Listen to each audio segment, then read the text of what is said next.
As week 12 of the college football season closes, the Baylor Bears continue to struggle. Now 1-5 on the season after Saturday's heartbreaking loss to Texas Tech. And even though improvements were visible on the field, the Bears were still empty-handed leaving Lubbock. Nikki Latarullo has more on how the players are using that loss as motivation. Well, hey, Curtis, we all watched last year's team pull out fourth quarter and overtime victories all season long. And in 2020, the script has completely flipped as it seems the Bears just can't close games out, which is translated to a 5-game losing streak since winning the season opener. With the bye week in full swing, the Bears are getting back to basics, working on running the football, tackling, and closing out games. 3 things that needed work on Saturday.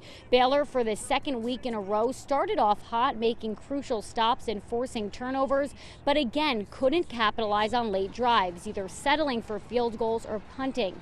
And that lack of productivity in the red zone allowed for the Red Raiders to score 12 unanswered and win on a game-ending field goal. Baylor linebacker Dylan Doyle says it's disappointing to work so hard in practice on starting fast and to show that on the field, but still not see the results. So the players are reminding themselves to trust the process yet again. You know, you take the good with the bad. The next part of that is finishing strong, and that's a step in the process.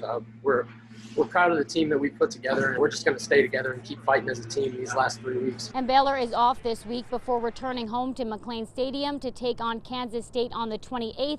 A kick time for that game will be announced this weekend. With the Bears in Waco, Nikki Latarullo, 6 Sports. For the second week in a row, the Fighting Texas Aggies have had their game postponed by the SEC due to the mandatory 14-day quarantine involved with last week's outbreak.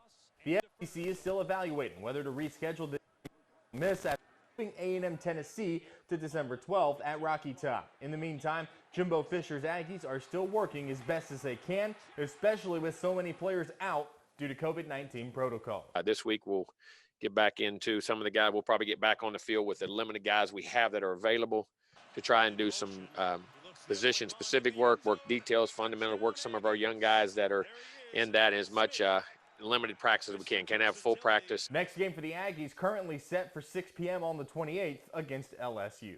Coppers Cove has been forced to forfeit this week's District 12 6A game against Bryan due to coronavirus concerns at Cove. Bryan ISD announced today.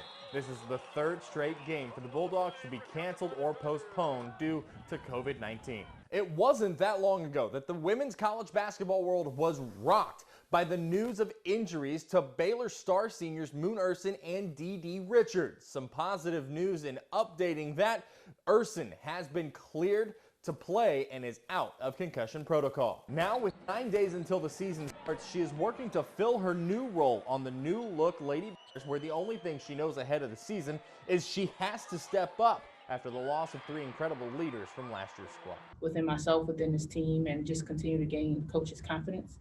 Right now, I'm just trying to be as vocal as I possibly can, and on the court, you know, obviously, we're losing a lot on the court, so I have to step up extremely big this year. The Lady Bears will tip off next Wednesday against Central Arkansas. That tip time has not yet been announced. Today, the NCAA announced it is working with the state of Indiana and the city of Indianapolis to move the entire NCAA men's basketball championship to the area due to the committee's determination that, quote, conducting the championship at 13 preliminary round sites spread throughout the country would be very difficult to execute in the current pandemic environment.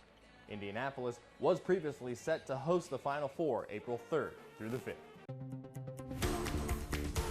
Yesterday came with a little bit of good news for Cowboys fans. For the first NFL week since October 11th, the Cowboys didn't play yesterday as Dallas was off to rest and recover much needed before entering this final 7-game gauntlet. Coming out of the bye, the Cowboys will have to start faster and are working to do so.